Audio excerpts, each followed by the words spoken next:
Setiap tanggal 2 Mei, kita memperingati Hari Pendidikan Nasional yang diambil dari hari kelahiran Ki Hajar Dewantara. Melalui pendidikan, Ki Hajar berjuang melawan penjajah Belanda. Seperti apa ceritanya? Ayo teman-teman, kita simak bersama. Ki Hajar Dewantara terlahir dengan nama Raden Mas Suwardi Suryaningrat pada tanggal 2 Mei 1889.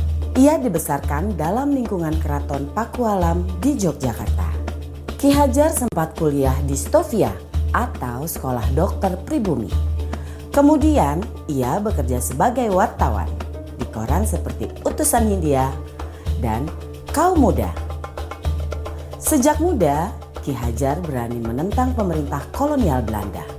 Bersama Daus Dekker dan Cipto Mangunkusumo, ia mendirikan Indies Partij pada tahun 1912 yang bertujuan mencapai Indonesia merdeka.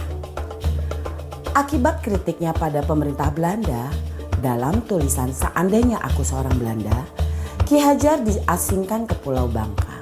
Daus Dekker dan Cipto Mangunkusumo membela sahabat mereka, sehingga akhirnya tiga serangkai ini diasingkan bersama-sama ke negeri Belanda. Masa pengasingan di Belanda dimanfaatkan Ki Hajar untuk mendalami dunia pendidikan dan pengajaran. Pada tahun 1919, Ki Hajar kembali ke tanah air dan terus mengkritik pemerintahan kolonial Belanda lewat tulisan-tulisannya. Akibatnya, ia pun sering keluar masuk penjara. Tanggal 3 Juli 1922, Ki Hajar mendirikan Lembaga Pendidikan Taman Siswa di Yogyakarta. Sejak saat itu, Suwardi Suryaningrat memakai nama Ki Hajar Dewantara.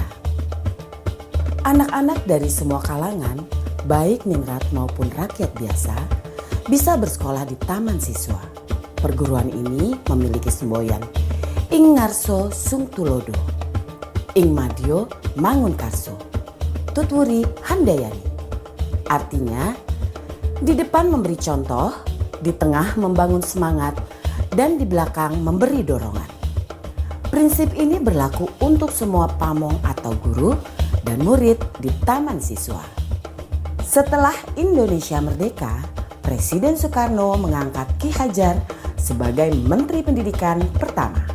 Semboyan Tutwuri Handayani pun hingga kini tetap dipakai dalam dunia pendidikan Indonesia.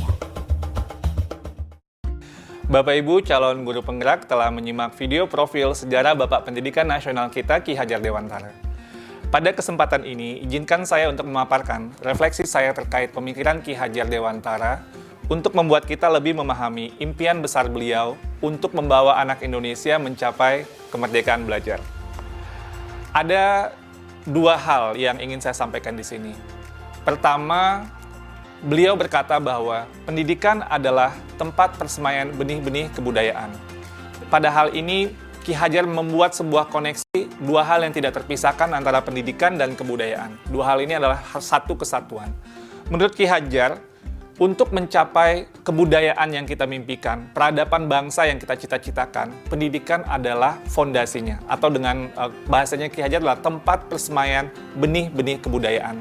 Dengan kata lain, pekerjaan yang kita lakukan di pendidikan bukan saja pekerjaan untuk anak bersekolah, ujian hasilnya baik, dan lain sebagainya, tapi adalah pekerjaan untuk menjemput kebudayaan yang kita cita-citakan. Dengan kata lain, ini adalah pekerjaan untuk membentuk peradaban. Jadi ini peran yang sangat penting antara pendidikan dan kebudayaan. Dua-duanya adalah satu ikatan yang tidak bisa dilepaskan. Yang kedua, inti dari filsafat Ki Hajar Dewantara itu adalah perubahan. Dalam hal ini, bagi saya, analogi yang tepat untuk filsafat Ki Hajar Dewantara itu adalah seperti tata surya. Selalu bergerak, selalu tidak pernah berhenti dari waktu ke waktu, dia tidak pernah statis. Karena itu, bagi Ki Hajar, kebudayaan tidak boleh statis, harus terus bergerak. Dalam upaya pemeliharaan kebudayaan, bagi Ki Hajar, itu harus terus bergerak sesuai dengan kodrat alam dan kodrat zamannya. Jika kebudayaan itu terisolasi, kebudayaan itu akan menuju kehancuran. Pendidikan pun juga sama, tidak boleh statis. Pendidikan harus terus berubah, menjawab tuntutan zamannya. Karena sepertinya kalau dalam tata surya itu, kalau Bapak Ibu bayangkan, kalau planet itu berhenti bergerak statis dia, itu akan terjadi sebuah chaos, sebuah kekacauan. Dan itulah yang dilihat oleh Ki Hajar bahwa semuanya itu harus terus bergerak dan bergerak, tidak pernah berhenti. Artinya perubahan adalah hal yang kekal, yang harus terus terjadi. Selanjutnya, planet-planet itu pun dalam tata surya tidak ada yang sama. Di sini terlihat keberagaman. Ada planet Merkurius, ada planet Venus, ada Bumi, ada Mars, dan seterusnya. Dalam melihat planet-planet ini, inilah yang kita juga lihat dalam kebudayaan dan pendidikan. Dalam kebudayaan menurut Ki Hajar tidak ada yang sama.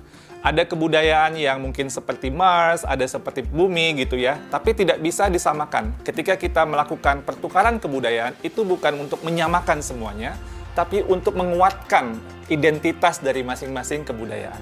Dan kebudayaan itu terus berputar dan terus berputar kepada sumbu yang sama. Dan dalam filosofi Ki Hajar, sumbunya ini atau di mana semua planet itu bersumbu itu adalah nilai-nilai kemanusiaan.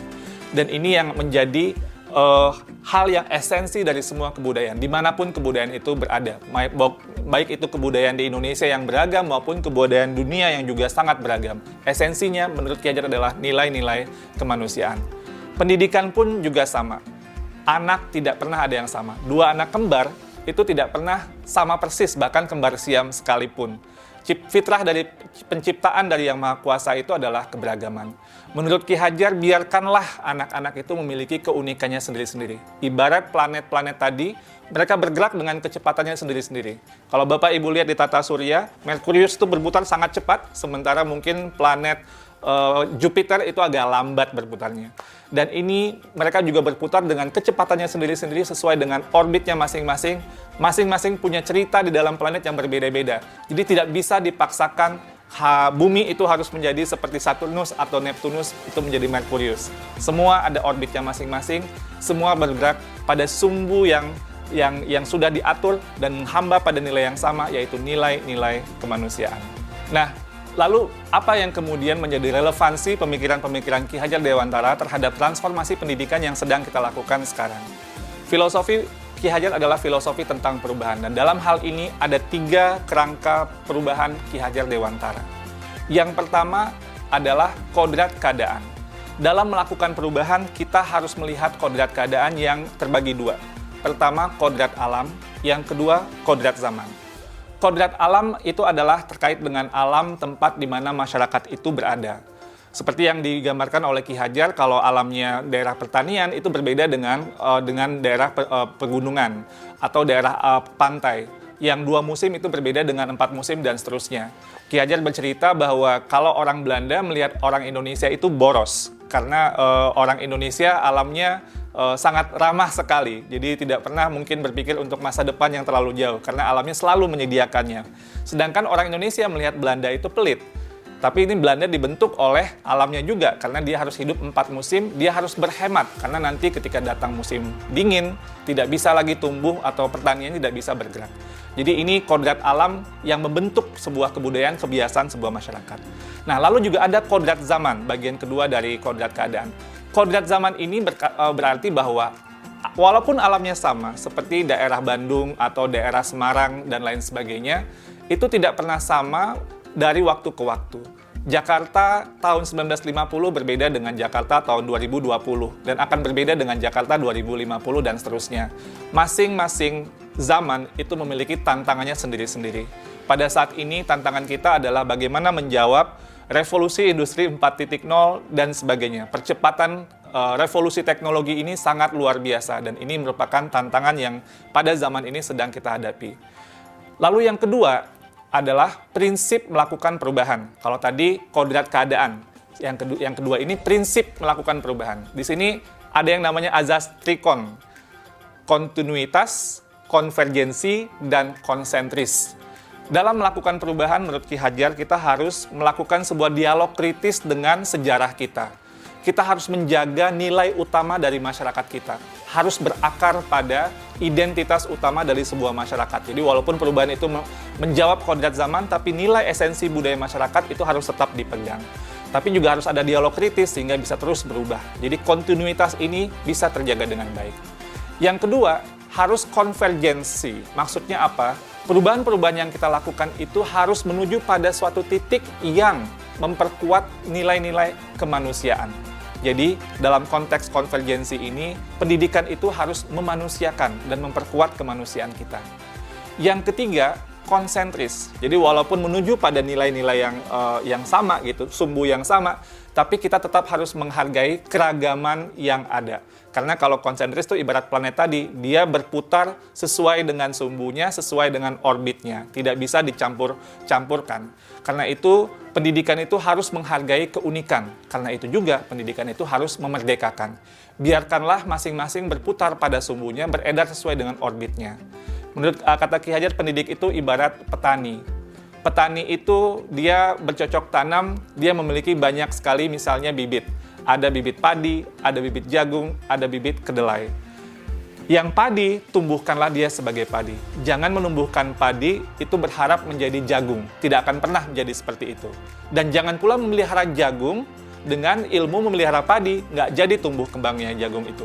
Jadi masing-masing itu sesuai dengan kodratnya. Dan itulah keragaman yang dihadapi oleh para pendidik dalam konteks kehidupan sehari-hari.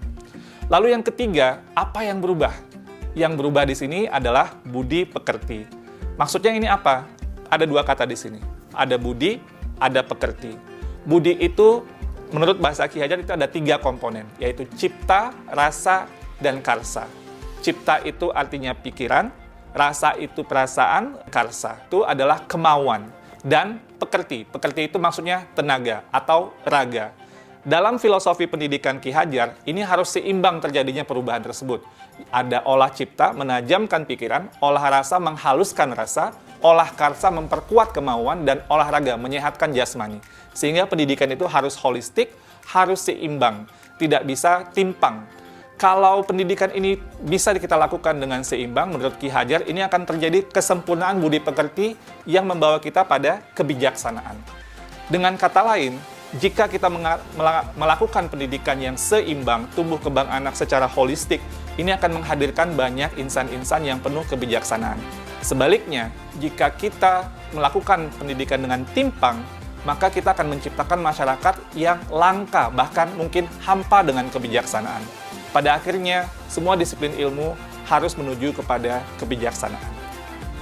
Dan relevansi yang kedua dari apa yang kita pelajari dari filosofi Ki Hajar Dewantara adalah keharusan untuk memandang anak dengan rasa hormat, berorientasi kepada anak. Jadi apa tujuan pendidikan kita? Itu adalah murid, murid, murid.